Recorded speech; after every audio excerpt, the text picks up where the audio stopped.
Bonsoir, je suis professeur Samir Awi, je suis endocrinologue et diabétologue au niveau de CHU Mustapha, donc service d'endocrinologie diabétologie. Je suis vraiment très honoré de participer aujourd'hui à ce sommet, donc le sommet de l'ANFA, c'est l'Association nationale des pharmaciens algériens, qui parle aujourd'hui beaucoup plus de ces innovations thérapeutiques, c'est-à-dire les innovations thérapeutiques notamment dans la prise en charge du patient diabétique de type 2, mais aussi du diabétique de type 1. Alors en fait, vous savez très très bien, donc ça coïncide avec le 14 novembre, finalement c'est la journée mondiale du diabète et on a évoqué ce sujet qui est quand même donc très intéressant et très bénéfique, notamment pour les médecins algériens, pour les pharmaciens algériens, mais je dirais aussi dans la prise en charge de nos patients diabétiques algériens.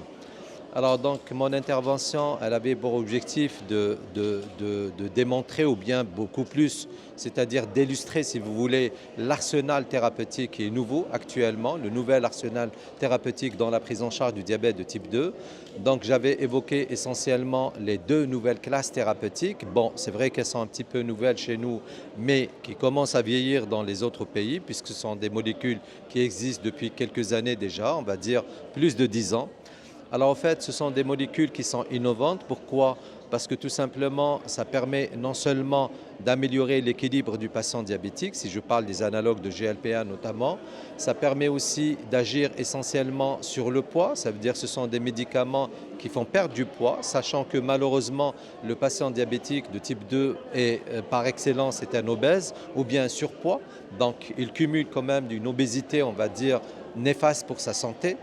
Et aussi, c'est-à-dire il y avait aussi l'intérêt de ces analogues de GLP-1, notamment, et c'est ça ce qu'on parle aujourd'hui, dans la cardio et la rénoprotection. Le deuxième sujet, c'est beaucoup plus l'intérêt des inhibiteurs de SGLT2. Alors c'est vrai qu'on les dispose en Algérie, mais malheureusement, on n'a pas le remboursement. On a un remboursement juste par rapport à certains profils de patients.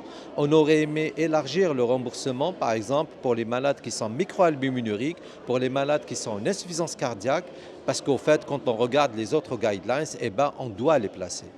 Alors donc, je disais que ce sont des molécules aussi qui sont innovantes, qui interviennent essentiellement aussi comme des médicaments anti-hyperglycémiants, mais plus de cette action anti-hyperglycémiante, c'est beaucoup plus une action de réno et de cardioprotection. Et c'est ça qui confère à cette classe thérapeutique un intérêt majeur dans la protection, que ce soit dans la protection, c'est-à-dire la prévention primaire, ou bien chez les patients qui sont dans la prévention secondaire.